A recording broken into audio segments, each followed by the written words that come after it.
নারায়ণগঞ্জের সিদ্ধিরগঞ্জ থেকে 10 সহযোগী সহ আরসা প্রধান আতাউল্লাহ জুনুনি গ্রেপ্তার, 10 দিনের রিমান্ড মঞ্জুর।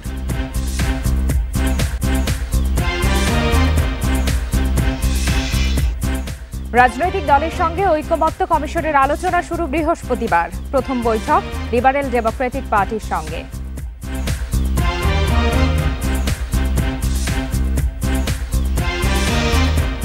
এপ্রিলে আসছে নতুন সংগঠন, শীর্ষ নেতৃত্বের সাবেক শিবির নেতারা স্বাগত জানালো এনসিপি রাজনৈতিক বিশ্লেষকরা।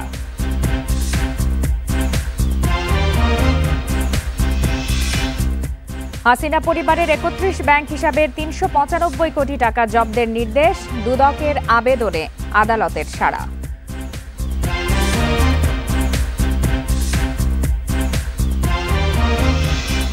তুলসী গ্যাবার্ডের বক্তব্যে বাংলাদেশ যুক্তরাষ্ট্র সম্পর্কে প্রভাব পড়বে না, মন্তব্য অর্থ উপদেষ্টার।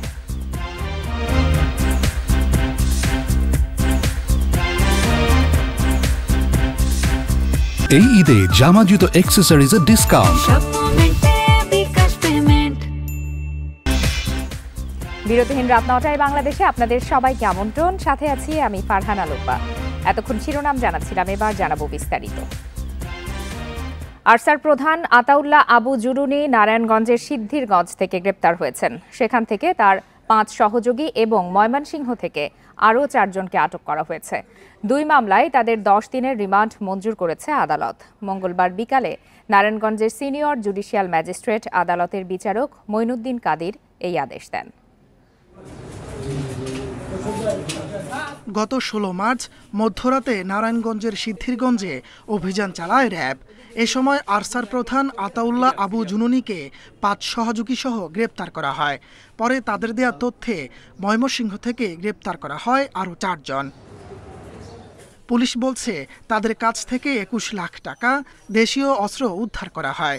তাদের বিরুদ্ধে সন্ত্রাস বিরোধী আইন ও অবৈধ অনুপ্রবেশের অভিযোগে মামলা করা হয়। কারাগার থেকে আয়ু প্রয়োজনে তাদেরকে জিজ্ঞাসাবাদের জন্য সংশ্লিষ্ট থানায় নিয়ে যাবে। আতাউল্লাহর বিরুদ্ধে একাধিক মামলা আছে, এটা ওই আয়ু যাচাই বাছাই করতেছে। গ্রেপ্তারকৃতদের মঙ্গলবার নারায়ণগঞ্জের সিনিয়র জুডিশিয়াল ম্যাজিস্ট্রেট আদালতে তোলে পুলিশ। 2 মামলায় আসামিদের 20 দিনের রিমান্ড চাইলে 10 দিন মঞ্জুর করে আদালত। দেশের বিভিন্ন জায়গায় ছড়ায় ছিটিয়ে তারা বিভিন্ন গুপ্তচরের মাধ্যমে রাষ্ট্রের ক্ষতি করার জন্য, ষড়যন্ত্র করার জন্য একটা অশুভ পায়তারার চেষ্টা করে। পুলিশ গোপন সূত্রে সংবাদ পাইয়া তাদেরকে ধৃত করে। গ্রেপ্তার হওয়াদের মধ্যে একজন বাংলাদেশি রয়েছে বলে জানিয়েছে পুলিশ। Independent news. নারায়ণগঞ্জে মাদক বিরোধী অভিযানে হামলা চালিয়ে 4 মাদক ব্যবসায়ীকে ছিনিয়ে নিয়ে গেছে সহযোগীরা। দুপুরে মাসদাইর বাজার এলাকায় অভিযান চালানোর সময় তাদের ওপর হামলা চালানো হয়। মাদকদ্রব্য নিয়ন্ত্রণ অধিদপ্তরের কর্মকর্তারা জানান, গোপন তথ্যের ভিত্তিতে মাসদাইর এলাকার একটি বাড়িতে অভিযান চালানো হয়। এ সময় মাদক বেচাকেনায় জড়িত থাকার অভিযোগে 4 জনকে আটক করা হয়। পরে তাদের ছাড়াতে সহযোগীরা দেশীয় অস্ত্র নিয়ে হামলা চালায়। ছিনিয়ে নেওয়া হয় 4 মাদক ব্যবসায়ীকে। পরে বিজিবি ও পুলিশ ঘটনাস্থল থেকে বিপুল পরিমাণ মাদকদ্রব্য ও দেশীয় অস্ত্র জব্দ করে। হামলায় জড়িতদের ধরতে অভিযান চলছে।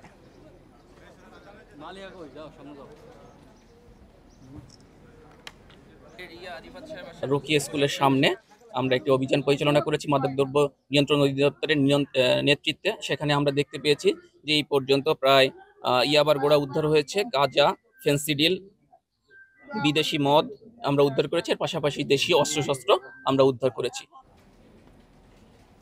সংস্কার বিষয়ে জাতীয় ঐকমত্য তৈরিতে রাজনৈতিক দলগুলোর সঙ্গে কমিশনের আলোচনা বৃহস্পতিবার থেকে শুরু হচ্ছে। জাতীয় ঐকমত্য কমিশনের জনসংযোগ কর্মকর্তা SM ফজলুর রহমানের সই করা বিজ্ঞপ্তিতে এই তথ্য জানানো হয়েছে।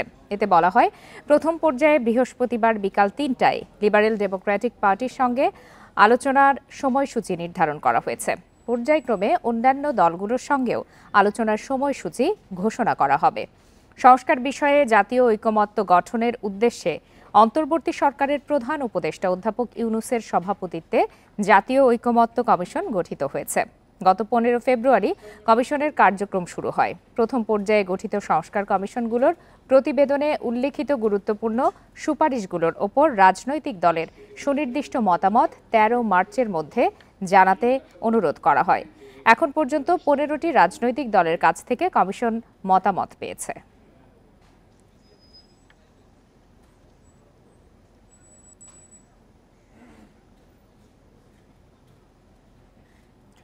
জুলাই অভ্যুত্থানের আকাঙ্ক্ষা বাস্তবায়নে আগামী মাসে আত্মপ্রকাশ হচ্ছে নতুন প্ল্যাটফর্ম।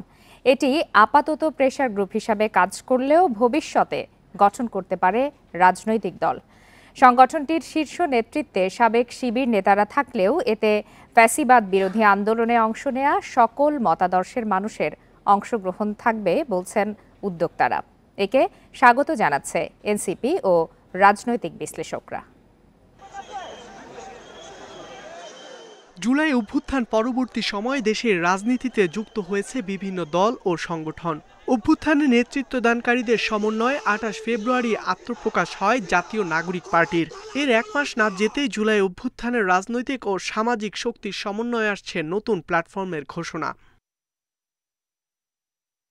দলের নেতৃত্বে থাকছেন অভ্যুত্থানে অংশ নেয়া সাবেক 2 শিবির নেতা আলী আহসান জুনায়েদ ও রাফেজ সালমান রিফাত, যাদের এনসিপিতে যোগ দেওয়ার কথা ছিল।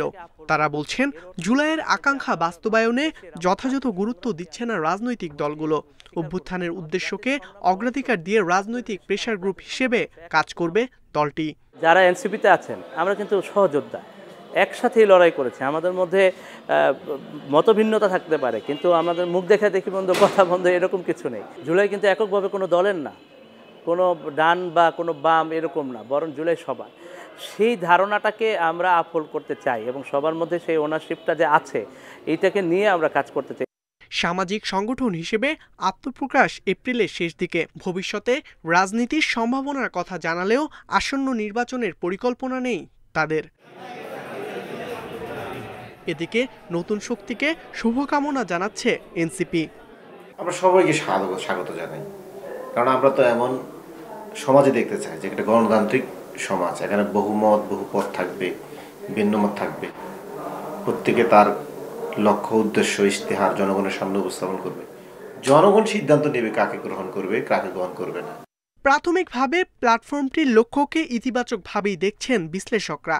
জুলাই গণহত্যার যার সাথে জড়িত তাদের বিচার করতে হবে, আওয়ামী লীগকে নিষিদ্ধ ঘোষণা করতে হবে, দুর্নীতিমুক্ত সামাজিক রাজনৈতিক প্রতিষ্ঠান তারা করবে, কাঠামো করবে। তারপরে যে ইসলামোফোবিয়ার যে বিষয়গুলো, ইসলামোফোবিয়া মুক্ত একটা সমাজ তারা বিনির্মাণ করতে চায়, তাদের এই বিষয়গুলো আমার কাছে ভালো লেগেছে যে এই বিষয়গুলো তারা ক্লিয়ার করেছে। হ্যাঁ, তো এখন সামনে আসলে এটা পলিটিক্যাল পার্টির দিকে যদি তারা ধাবিত হয় তখন একটা অন্য রূপ দেখতে পাবো আমরা।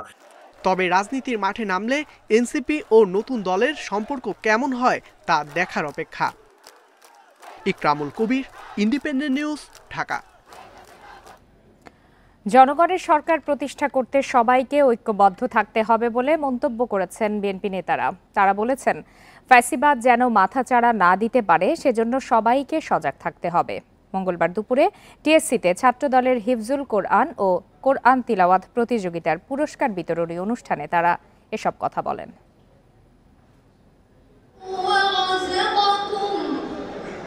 মঙ্গলবার দুপুরে ঢাকা বিশ্ববিদ্যালয়ের টিএসসি মিলনায়তনে হিফজুল কোরআন ও কোরআন তিলাওয়াত প্রতিযোগিতার চূড়ান্ত পর্বের পুরস্কার বিতরণী অনুষ্ঠানের আয়োজন করে জাতীয়তাবাদী ছাত্রদল। প্রতিযোগিতায় সারা দেশের মাদ্রাসা, স্কুল ও বিশ্ববিদ্যালয়ের 1000-এর বেশি শিক্ষার্থী অংশ নেন। প্রতিযোগিতায় পুরুষ ক্যাটাগরিতে প্রথম হয়েছেন ঢাকা বিশ্ববিদ্যালয়ের আরবি বিভাগের আশিকুজ্জামান আনিস। নারী ক্যাটাগরিতে প্রথম হয়েছেন রাষ্ট্রবিজ্ঞান বিভাগের শিক্ষার্থী সুমাইয়া বুলবুল। অনেক জোরে জোরে কথা বলছে। পুরস্কার বিতরণ অনুষ্ঠানে বিএনপির যুগ্ম মহাসচিব শহীদউদ্দিন চৌধুরী অ্যানি বলেন, ছাত্রলীগের রাজনীতি সমাজকে কলুষিত করেছিল, সমাজ ও সংস্কৃতিকে ধ্বংস করেছিল। 5 আগস্টের পর জাতীয় রাজনীতিতে পরিবর্তন এসেছে। এই দেশে একটা জনগণের সরকার খুব বেশি প্রয়োজন। জনগণের সরকার পুরো প্রতিষ্ঠা করতে হলে অবশ্যই আমাদেরকে সুদৃঢ় ঐক্য সবকিছু এনে দিতে পারে। সেই সুদৃঢ় ঐক্যের জন্য আমাদেরকে আরো যদি সংগ্রাম লড়াই করে বাংলাদেশে আমাদের ভাবমূর্তি, জাতীয় রাজনীতির ভাবমূর্তিও পুনরুদ্ধার করতে পারি, সেজন্য আমরা সবাই মিলে একসঙ্গে কাজ করব। আজকে আন্দোলনকারী সকল সংগঠনকে ঐক্যবদ্ধ থেকে গণতন্ত্র পুনরুদ্ধারের পথে ধাবিত হতে হবে, ঐক্যবদ্ধ থাকতে হবে। বিএনপি ও আওয়ামী লীগকে এক পাল্লায় মাপা অবিচার, এমন মন্তব্য করেছেন খেলাফত মজলিসের মহাসচিব মাওলানা মামুনুল হক। বিএনপি এবং আওয়ামী লীগ কেউই ইসলামী রাজনীতি করে না, বরং তাদের রাজনৈতিক ভিন্ন দর্শন রয়েছে। ঠিক যেমনি ভাবে আবু জাহাল আর আবু তালেব কেউই কিন্তু ইসলামের পথের অনুসারী ছিলেন না, কিন্তু কেউ যদি আবু তালেব আর আবু জাহালকে এক পাল্লায় মাপে, তার চেয়ে বড় জালিম আর কেউ হতে পারে না। আমি মনে করি ইসলামী রাজনীতির দৃষ্টিকোণ থেকে বিএনপি আবু তালেবের ভূমিকায় আর আওয়ামী লীগের আগাগোড়ায় ভূমিকা হলো আবু জাহালের ভূমিকা। জাতীয়তাবাদী ও ইসলামিক শক্তির সহযোগিতার মাধ্যমেই দেশের স্বাধীনতা রক্ষা করতে হবে বলেও মত প্রকাশ করেন বক্তারা। Jahanara Parvin, Independent News, Dhaka. ছাত্র জনতার গণ আন্দোলনে ক্ষমতাচ্যুত সাবেক প্রধানমন্ত্রী শেখ হাসিনা ও তার পরিবারের সদস্যদের স্বার্থ সংশ্লিষ্ট 31টি ব্যাংক হিসাবের প্রায় 395 কোটি টাকা জব্দ করার নির্দেশ দিয়েছে আদালত। দুর্নীতি দমন কমিশনের আলাদা আবেদনে ঢাকা মহানগরের জ্যেষ্ঠ বিশেষ জজ মোহাম্মদ জাকির হোসেন গালিব এই আদেশ দেন। সাবেক প্রধানমন্ত্রী শেখ হাসিনা, তার ছেলে সজীব ওয়াজেদ জয়, মেয়ে সাইমা ওয়াজেদ পুতুল, বোন শেখ রেহানা সহ তাদের স্বার্থ সংশ্লিষ্ট আরও 31টি ব্যাংক হিসাব অবরুদ্ধ করা হয়েছে। দুদক জানিয়েছে 31টি ব্যাংক হিসাবে জমা থাকা অর্থের পরিমাণ প্রায় 395 কোটি টাকা। এর আগে 11 মার্চ ক্ষমতাচ্যুত সাবেক প্রধানমন্ত্রী শেখ হাসিনা, তাঁর ছেলে সজীব ওয়াজেদ জয়, মেয়ে সাইমা ওয়াজেদ পুতুল, বোন শেখ রেহানা সহ তাদের স্বার্থ সংশ্লিষ্ট 124টি ব্যাংক হিসাব অবরুদ্ধ করার আদেশ দেয় আদালত। এদিকে ক্রিকেট বোর্ডের অর্থ আত্মসাৎ সহ বিভিন্ন অভিযোগে বিসিবির সাবেক সভাপতি নাজমুল হাসান পাপনের বিরুদ্ধে দুদকের অনুসন্ধান শুরু হয়েছে। এছাড়া অবৈধ সম্পদ অর্জনের অভিযোগে মুন্সিগঞ্জ 3 আসনের সাবেক এমপি মৃণাল কান্তি দাস ও তার স্ত্রীর বিরুদ্ধে মামলা করেছে দুদক।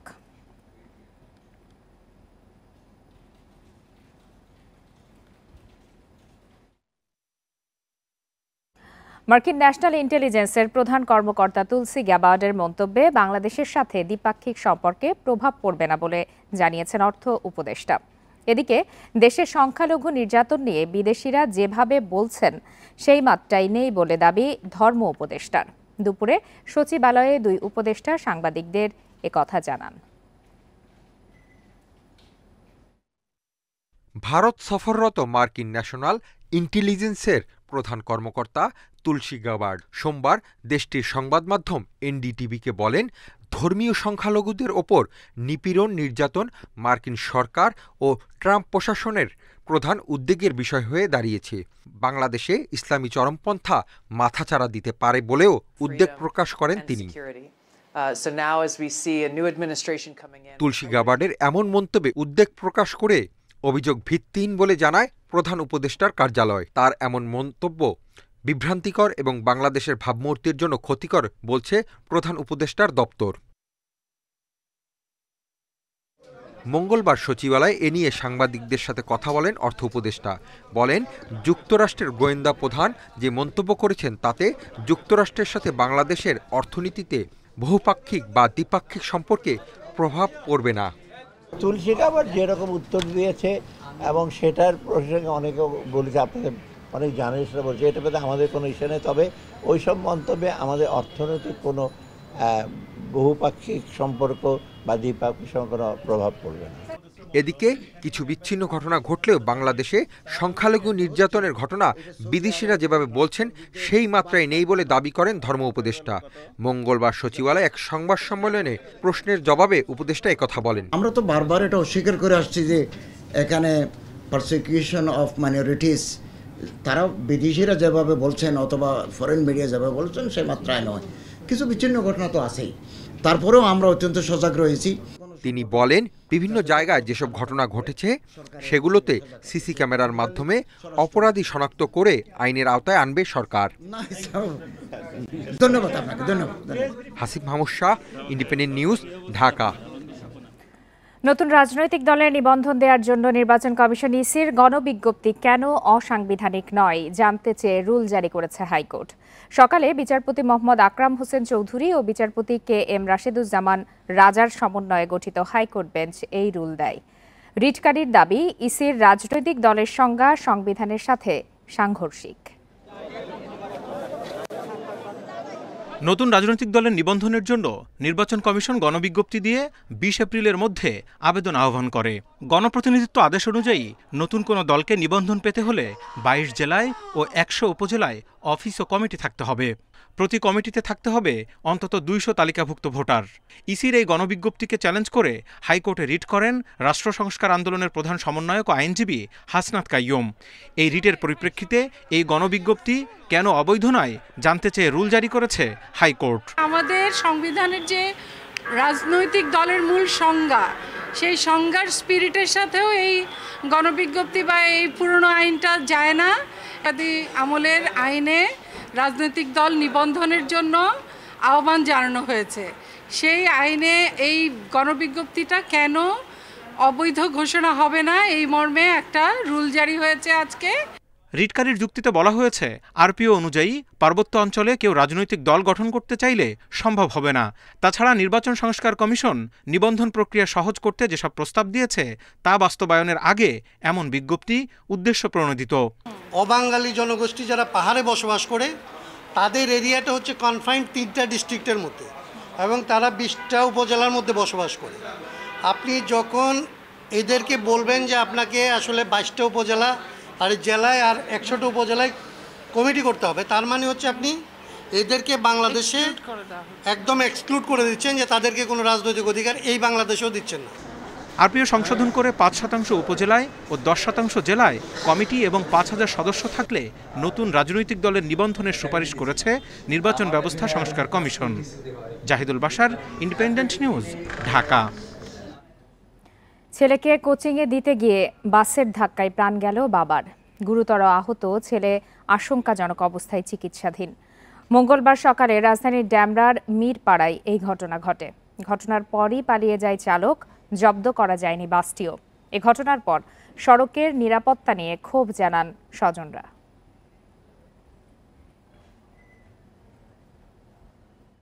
মঙ্গলবার সকাল 7টা, নবম শ্রেণীতে পড়ুয়া ছেলেকে নিয়ে কোচিংয়ে যাচ্ছিলেন বাবা ওবায়দুর রহমান। ডেমরার মিরপাড়ায় সিএনজি পাম্পের কাছাকাছি পৌঁছালে তার মোটরসাইকেলকে ধাক্কা দেয় ওয়াসিম পরিবহনের একটি বাস। গুরুতর অবস্থায় ঢাকা মেডিকেলে নিলে বাবাকে মৃত ঘোষণা করেন চিকিৎসক। ছেলে লাবিব আশঙ্কাজনক অবস্থায় হাসপাতালে চিকিৎসাধীন। আকস্মিক এই ঘটনায় দিশেহারা স্বজনেরা। আমার ভাতিজাটা নিয়ে ও কোচিংয়ে আসছে, 7টার সময় বের হয়েছে, এই মিরপাড়ার দিকে খালি বের হয়েছে, রাস্তা খালি। এমন সময় ছেলেটা নিয়ে মোটরসাইকেল, এমন সময় বাস বলে মেরে দিয়ে চলে গেছে। আমার ভাই হয়ে রয়েছে, কেউ জানে না, আমরা কেউ জানি না। পুলিশ জানায়, ঘটনার পর দ্রুত ঘটনাস্থল ছেড়ে পালিয়ে যায় বাসটির চালক। মিরপাড়া একটা পাম্প আছে, যেটা হলো আমাদের ড্যামরা বাজার থেকে একটা রোড উঠছে এই মেইন রোডে। ওদিক থেকে মোটরসাইকেলে 2 জন আসছিল, পিতা পুত্র।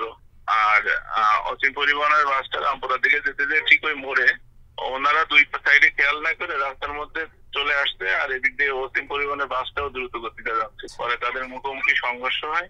সড়কের নিরাপত্তা নিয়ে ক্ষোভ জানিয়েছে পরিবার। তাদের অনিচ্ছার কারণে এই ঘটনায় কোনো মামলা হয়নি। Khaled Raihan, independent News, Dhaka. কথিত সমন্বয়ক পরিচয়ে অবৈধ নিয়োগ, তদবির, টেন্ডারবাজি, চাঁদাবাজির সঠিক তদন্ত ও সরকারের নিরপেক্ষতা নিশ্চিতে ছাত্র উপদেষ্টা সহ সরকারের সকল দপ্তর থেকে ছাত্র প্রতিনিধিদের পদত্যাগের দাবি জানিয়েছেন গণ অধিকার পরিষদের সাধারণ সম্পাদক রাশেদ খান। রাজধানীর পল্টনে দলটির কেন্দ্রীয় কার্যালয়ে এক সংবাদ সম্মেলনে এই দাবি জানান তিনি। এ সময় আইনশৃঙ্খলা পরিস্থিতির অবনতিতে আরও একটি 1-11-র আশঙ্কা করেন রাশেদ খান। এছাড়া গত 7 মাসে কতটুকু সংস্কার হয়েছে তারও হিসাব চাইলেন গণ অধিকার পরিষদের এই নেতা। ওয়াসার নিয়োগ নিয়ে সমালোচনা করেন তিনি। ছাত্র উপদেষ্টারা 15 দিনের মধ্যে পদত্যাগ না করলে কঠোর কর্মসূচি গ্রহণের হুঁশিয়ারিও দেন রাশেদ খান। অন্যথায় প্রধান উপদেষ্টার বাসভবন যমুনা ঘেরাওয়ের হুঁশিয়ারি দেন তিনি। এছাড়া তুলসী গ্যাবার্ডের বক্তব্যকে মিথ্যাচার বলে দাবি করে কী উদ্দেশ্যে এই বক্তব্য দেওয়া হয়েছে তা জানতে মার্কিন অ্যাম্বাসেডরকে অতি দ্রুত তলব করার আহ্বান জানায় গণ অধিকার পরিষদ। আমরা সরকারকে বলবো, ইতিপূর্বে যে নিয়োগগুলো হয়েছে বিভিন্ন সেক্টরের দপ্তরে, ওয়াসা সহ বিভিন্ন জায়গায়, এই নিয়োগ আপনারা কিভাবে দিলেন? আমরা দাবি করেছিলাম যে একটি নিয়োগ বোর্ড গঠন করেন, অথচ নিয়োগ বোর্ড গঠন না করে তাদের আত্মীয় স্বজন, আশপাশের মানুষ, বন্ধু বান্ধব, তাদের কাছে বিভিন্ন জায়গায় নিয়োগ দেওয়া হচ্ছে। এই হচ্ছে সরকারের রাষ্ট্র সংস্কার। এইভাবে রাষ্ট্র সংস্কার হতে পারে না। গুম সংক্রান্ত তদন্ত কমিশনের মেয়াদ আরও এক দফা বাড়ানো হয়েছে। 15 মার্চ থেকে আগামী 30 জুন পর্যন্ত 3.5 মাস মেয়াদ বাড়িয়ে সোমবার প্রজ্ঞাপন জারি করেছে মন্ত্রিপরিষদ বিভাগ। 2009 সালের 1 জানুয়ারি থেকে 2024 সালের 5 আগস্ট পর্যন্ত যারা গুম হয়েছেন তাদের সন্ধান, শনাক্ত ও কোন পরিস্থিতিতে গুম হয়েছেন সে বিষয়ে কাজ করছে কমিশন। আগামী 45 দিনের মধ্যে সংশ্লিষ্ট কর্তৃপক্ষের কাছে গুমের ঘটনার বিবরণ জমা ও সুপারিশ দেবে 5 সদস্যের এই কমিশন। তদন্ত শেষ করে 3 মাসের মধ্যে তদন্ত প্রতিবেদন দাখিলের কথা থাকলেও পরে সময় বাড়ানো হয়। সেই সময়ও শেষ হয় গত 14 মার্চ।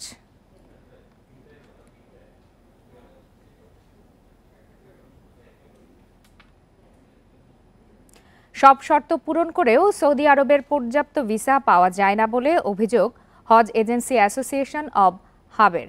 এমনকি ওমরা ভিসা বন্ধ হয়ে গেছে বলেও খবর ছড়িয়ে পড়েছে দেশে। এই পরিস্থিতিতে সচিবালয়ে ধর্ম উপদেষ্টা আফম খালিদ হোসেন জানান, বাংলাদেশিদের জন্য ওমরা ভিসা বন্ধ করেনি সৌদি আরব। রমজান শুরুর পরপরই ওমরা ভিসা ইস্যুর সংখ্যা একেবারেই কমিয়ে দিয়েছে সৌদি সরকার। চলতি মাস থেকে ভিসা প্রত্যাশীদের জন্য কোটা পদ্ধতি চালু করেছে দেশটি। এতে বিপাকে পড়েছে বিপুল সংখ্যক ওমরা যাত্রী ও এজেন্সি। হাবের মহাসচিব জানান, সৌদি আরব ভিসা ইস্যু প্রক্রিয়া এমন জায়গায় নিয়ে গেছে এটি বন্ধের কাছাকাছি। 100 পাসপোর্ট সাবমিট করলে 1টি বা 2টি ভিসা পাওয়া যাচ্ছে। আমরা যেগুলো অ্যাপ্লিকেশন এখান থেকে পাঠাচ্ছি তারা সবগুলোই মিনিস্ট্রিতে ফরওয়ার্ড করছেন। ভিসা অ্যাপ্রুভালের দায়িত্ব হচ্ছে সৌদি ওজারাতুল হজ, মানে সৌদি মিনিস্ট্রি, সেখান থেকে এগুলো রিজেক্ট হচ্ছে। যাত্রা বাতিল হলে বিমান বাংলাদেশ এয়ারলাইন্স ছাড়া বাকি বিমান সংস্থাগুলোর কাছ থেকে টাকা রিফান্ড দেওয়ার দাবি হাবের। এই পরিস্থিতিতে মঙ্গলবার সচিবালয়ে ওমরা ভিসা জটিলতা নিয়ে সংবাদ সম্মেলন করেন ধর্ম উপদেষ্টা আফম খালিদ হোসেন। ওমরা ভিসা পেতে বাংলাদেশের এজেন্সির প্রতিনিধিকে যাত্রীর হোটেল বুকিং এবং বিমান টিকিটের তথ্য সহ সৌদি আরবের ওমরা এজেন্টদের সঙ্গে যোগাযোগের পরামর্শ দেন। এরপরও ভিসা না মিললে সরকারকে জানানোর তাগিদ দেন তিনি। এটা সৌদি আরবের রাষ্ট্রদূতের বার্তাকে আমরা লিখিত রূপ দিয়েছি। উনি তো বলছেন যে এখন কোনো বাধা নেই, কাজ করতে হবে কি, সংশ্লিষ্ট হজ ও ওমরা এজেন্সির প্রতিনিধিকে ওমরা গমনেচ্ছুক ব্যক্তিদের হোটেল বুকিং, রিজার্ভেশন, এয়ারলাইন্সের টিকিট সহ সৌদি আরবের ওমরা এজেন্ট কোম্পানির সাথে যোগাযোগ করতে হবে। বাংলাদেশ থেকে কত মানুষ ওমরা করতে যান তার কোনো পরিসংখ্যান নেই, তবে সংশ্লিষ্টরা বলছেন এই সংখ্যা গড়ে মাসে 15 থেকে 20,000 হতে পারে। তবে রমজান মাসে তা লাখের কাছাকাছি উন্নীত হয়। নুরসেলিনা শিউরি, ইন্ডিপেন্ডেন্ট নিউজ, ঢাকা। গাইবান্ধার গোবিন্দগঞ্জে প্রত্নতাত্ত্বিক খননে সম্প্রতি 1000 বছর আগে তৈরি প্রাচীন মন্দির সহ নানা নিদর্শন পাওয়া গেছে। নির্মাণ শৈলীর সাথে দিনাজপুর, কুমিল্লার প্রাচীন মন্দিরের মিল রয়েছে বলছেন গবেষকরা।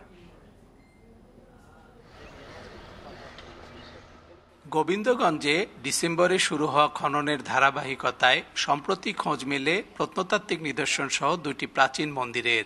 নানা আকারের 5 থেকে 7 সেন্টিমিটার পুরু ইটের তৈরি অবকাঠামোর গাঁথনিতে কালো পাথর আর গুপ্ত আমলের ইট সহ ব্যবহার হয়েছে নানা নির্মাণ উপকরণ। সমুদ্র সমতল থেকে প্রায় 18 মিটার উপরে অন্তত 1000 বছর আগে তৈরি মন্দিরটি 2 তলা বিশিষ্ট। 23-24 এবং 24-25 দুই অর্থবর্ষরে উৎখননের মাধ্যমে সমুদ্র সমতল পৃষ্ঠের 25.77 মিটার থেকে 17.70 মিটার পর্যন্ত গভীর খনন করি। খননে ইটের স্থাপত্য কাঠামোর পাশাপাশি পাওয়া গেছে গুরুত্বপূর্ণ আরও নিদর্শন। স্থায়ী অবকাঠামোর পাশাপাশি অলঙ্কৃত ইট, পোড়ামাটির ফলক, পোড়ামাটির ফলকের ভগ্নাংশ, মৃৎপাত্রের টুকরা, আয়রন নেইল, টিসি বল ইত্যাদি প্রত্নবস্তু আমরা পেয়েছি। আমাদের খনন আপাতত শেষ এবছর। এ মন্দিরের নির্মাণ শৈলীর সাথে দিনাজপুর ও কুমিল্লায় পাওয়া কয়েকটি প্রাচীন মন্দিরের মিল রয়েছে বলছেন গবেষকরা। রথ প্রজেকশনের একটি মন্দির, যেটি সময়কাল কমপক্ষে 1000 বছর বা আদিম মধ্যযুগের হয়ে থাকবে, এবং পরবর্তীকালের আরেকটি মন্দিরের নমুনা আমরা পাই, যেটাকে 1100 বা 1200 শতকের বলা যাবে। আর এর পরবর্তীকালের আরও কিছু স্থাপনাও আমরা উপরে পেয়েছি। প্রত্নতত্ত্ব অধিদপ্তরের 10 সদস্যের একটি দল গত 4 ডিসেম্বর থেকে এবছর 3 মার্চ পর্যন্ত এই খনন কাজ সম্পূর্ণ করে। Hasibur Rahman, Independent News, Gobindaganj, Gaibandha. আর এই ছিল আজকের বিরতিহীন রাত 9টায় বাংলাদেশে। সাথে থাকার জন্য ধন্যবাদ সবাইকে।